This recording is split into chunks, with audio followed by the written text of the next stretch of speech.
तो दोस्तों कैसे हैं आप सब। एक बार फिर से हाजिर हूँ आप सभी के लिए एक और नए रिएक्शन वीडियो के साथ। मैं हूँ आपका दोस्त ऋषभ। दोस्तों आज का वीडियो है नायला पाकिस्तानी रिएक्शन चैनल का और टाइटल है मोदी का बड़ा ऐलान, बांग्लादेशी आर्मी इंटर्ड इंडिया। तो दोस्तों बात करें बांग्लादेशी आर्मी का भारत में घुसने की, तो ये तो सवाल ही पैदा नहीं होता कि बांग्लादेशी आर्मी किसी भी हक से भारत के अंदर आ सके इंडियन आर्मी के रहते। और दूसरी बात, ये जो इस वीडियो में बताया गया है तो कुछ अभी बांग्लादेश के बॉर्डर पे कुछ टेंपल के बारे में, टेंपल को लेकर कुछ चीजें हुई थी, झड़प हुई थी। तो कुछ वो नहीं है। बांग्लादेश जिस तरीके से हरकतें कर रहा है ये उसके लिए ही अच्छा नहीं है। बांग्लादेश को भी पता नहीं है कि वो कर क्या रहा है। बांग्लादेश को ये नहीं पता है कि वो अपने पैरों पर ही कुल्हाड़ी मार रहा है। तो दोस्तों चलिए देखते हैं कि पाकिस्तानी लोग इस टॉपिक पर क्या कहते हैं। बांग्लादेश को बहुत बड़ा नुकसान होगा इसकी सही वजह हो से। गया, ठीक है। इंडिया एक आजकल मतलब आने वाले ज़माने में एक सुपर पावर है। सही है। उनके पास जो मतलब मिसाइल्स वगैरह है, सब जो फोर्सेज है वो बांग्लादेश के मुकाबले बहुत ज़्यादा है। सही है। तो एक कमकली का काम कर रहा है बांग्लादेश उनसे मतलब टक्कर लेके। और इसकी वजह से इसकी जो इकॉनमी पे बहुत बड़ा दबाव आएगा। और पढ़ रहा है सर, पढ़ रहा है। हाँ, पढ़ रहा है, लाजमी बात है। हाँ। जो अभी जो हम मतलब फॉर एग्जांपल हम इंडिया की बात करें तो इंडिया की इकॉनमी बहुत स्ट्रॉन्ग है। सही है सर। वो बांग्लादेश के लिए अभी वो तरक्की कर रहा है, इसमें कोई शक नहीं है। बांग्लादेश तरक्की कर रहा है, लेकिन उधर उस लेवल तक पहुंचने तक मतलब इंडिया के लेवल तक पहुंचने में उसमें बहुत टाइम है अभी। सर इंडिया कह रहे हैं बांग्लादेश को पालने वाले हम हैं, आज जाइए अपने बाप को आंखें दिखा रहे हैं। आज अगर बॉर्डर बंद कर दिया तो रोने धोने शुरू हो जाएंगे। नहीं खैर ये बात तो गलत है, क्योंकि बांग्लादेश खुद उसमें इतने टैलेंटेड लोग मौजूद है। ज्यादा इन्वेस्टमेंट बांग्लादेश में इंडिया की है सर, ये हम डिनाई नहीं कर सकते। इसमें भी कोई शक नहीं है। और इंडियंस कितने नेशनलिस्ट हैं ये भी पूरी दुनिया जिस तरह अयोध्या मंदिर की इफ्तिताह किया था नरेंद्र मोदी ने, इसी तरह 2021 में उन्होंने एक स्पेशल रिक्वेस्ट पे हसीना वाजिद की उन्होंने वहाँ पे विजिट किया और काली टेम्पल जो है उस पे उनकी वो जो मुखट जो है वो चढ़ाया। अब बज़ाहिर ये था, उन्हें ये लगता था कि बांग्लादेश की आवाम जो है, जो हिंदू या हिंदू मुस्लिम कम्बिनेशन जितना भी है, उनके दरमियान और उनके बांग्लादेश के दरमियान और इंडिया के दरमियान एक अच्छे मरासिम जो है वो डेवलप होंगे। और हुए भी सर, हुए भी। हाँ। अब हुए क्या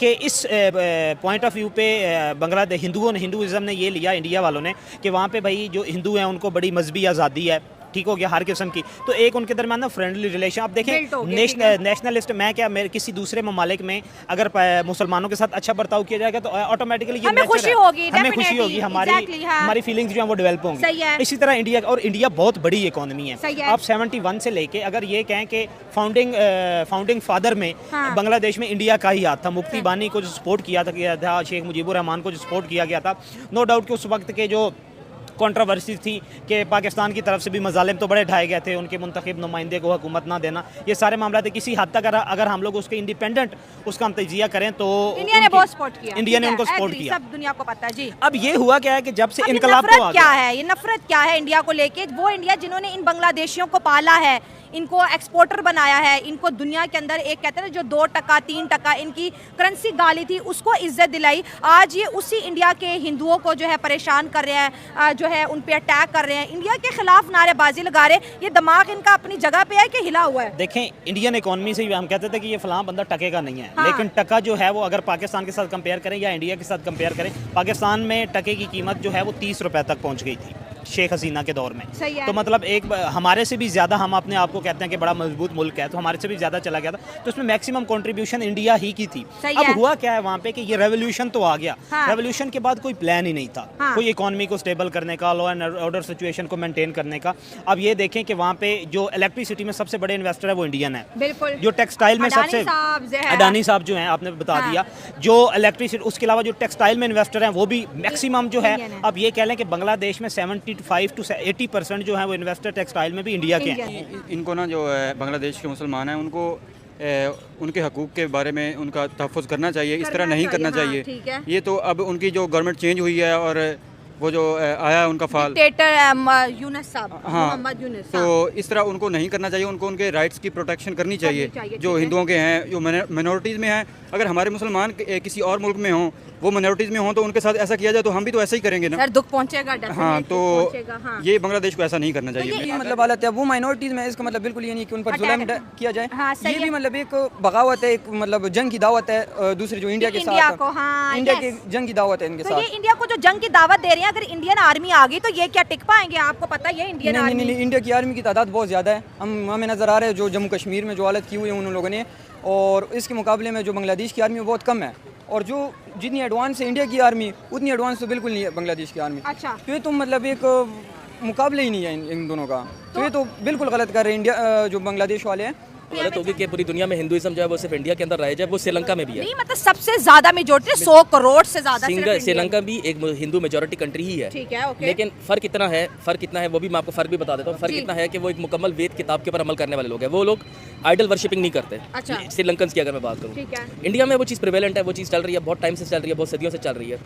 देखें जो भी एक्ट है, चाहे वो मुस्लिम्स के खिलाफ है, चाहे वो हिंदूज़ के खिलाफ है, हमारा काम है कि हम अगर यहाँ पर हमारे पास कोई भी माइनॉरिटी में आ गया है, या फिर जो कुछ अगर हमारे मुस्लिम अगर किसी ऐसे कंट्री में जा रहे हैं जहाँ पे नॉन मुस्लिम्स जो है वो मेजॉरिटी में, तो ये दोनों तरफ का मैं समझता हूँ कि काम बनता है कि वो एक दूसरे को प्रोटेक्ट करें। बहुत खूबसूरत बात है। सीधी सी बात यह है कि मैं इस चीज़ की फेवर में नहीं हूँ कि इस तरह के मामलात हों कि जहाँ पे दंगे फसाद होने चाहिए और जहाँ पर जो है वो बात खून गर्दी तक या कत्लो गारत तक चली जाए, और इस तरह के जो ना अनरेस्टलेस जो है ना वो मतलब रेस्टलेस जो है वो इस तरह से एक सोसाइटी में पाई जाए और एक पॉलिटिकल इंस्टेबिलिटी क्रिएट हो, वो चीज़ अच्छी नहीं है। क्योंकि अगर पॉलिटिकल इंस्टेबिलिटी किसी भी मुल्क में होगी, डेफिनेटली उसका इफेक्ट जो है वो आपकी इकोनॉमी पर भी होगा, उसका इफेक्ट आपके लोगों के माइंडसेट पर भी होगा, आप लोग इमोशनली इंटेलिजेंट भी नहीं बन सकेंगे। तो दोस्तों ये देखिए आप लोगों ने वीडियो और देखा कि भाई पाकिस्तानियों ने क्या कही है बातें। तो वीडियो में आप लोगों ने देखा होगा कि पाकिस्तानी ने माइनॉरिटीज जो होती हैं, अल्पसंख्यक लोग जो होते हैं, उनका बहुत ध्यान रखने को कहा है, उनको बहुत सपोर्ट किया है, चाहे वो हिंदू ही क्यों ना हो बांग्लादेश के अंदर मौजूद।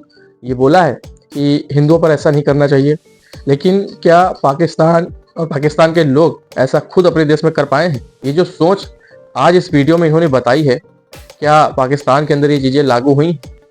एक बार सोचने वाली बात है कि जिस तरीके से माइनॉरिटीज के हाल पाकिस्तान के अंदर हैं, शायद ही किसी और मुल्क में होंगे। बांग्लादेश के अंदर जो हालात अभी हैं इस समय, यही हालात पाकिस्तान के अंदर बहुत पहले बन चुके हैं और आज भी ऐसे कई क्षेत्र हैं, एरिया हैं जहां ऐसे हालात बने हुए हैं। तो पाकिस्तान को अपने अंदर भी देखना चाहिए और ऐसी हरकतों पर लगाम लगानी चाहिए। वैसे अब कोई मतलब नहीं है, क्योंकि जो करना था पाकिस्तानियों ने, पाकिस्तान की आवाम ने, पाकिस्तान की गवर्नमेंट ने कर दी है। आप 1947 और आज की तुलना करा लीजिए, साफ अंतर दिखेगा आपको और जमीन आसमान का अंतर दिखेगा कि माइनॉरिटीज की जो संख्या थी वो तब क्या थी और अब क्या है। आज 1% भी कम माइनॉरिटीज बचे हैं पाकिस्तान के अंदर। तो आज ये बांग्लादेश के ऊपर जो ज्ञान देने वाले लोग हैं, ये अपने मुल्क के बारे में नहीं सोचते हैं, अपने मुल्क के यहाँ हालात नहीं देखते हैं कि क्या हमने किया है अपनी माइनॉरिटीज के साथ। और रही बात बांग्लादेश की, तो बांग्लादेश में जो हालात है वो बहुत ही बुरे हैं। ऐसे नहीं होने चाहिए किसी भी मुल्क में, किसी भी माइनॉरिटीज के खिलाफ। तो चीज़ें अच्छी नहीं है, बांग्लादेश अभी नहीं समझ रहा है, आगे आने वाले समय में इसी को ही प्रॉब्लम होगी। तो दोस्तों देखते हैं कि आने वाले समय में बांग्लादेश के हालात कैसे रहते हैं। बाकी बांग्लादेश की गवर्नमेंट और बांग्लादेश की आर्मी इतनी सक्षम है कि वो सभी हालातों को कंट्रोल कर सकेगी। तो दोस्तों मिलते हैं ऐसे ही किसी एक और नए रिएक्शन वीडियो में। तब तक के लिए आप सभी मुझे दीजिए इजाजत। मैं हूं आपका दोस्त ऋषभ। नमस्कार।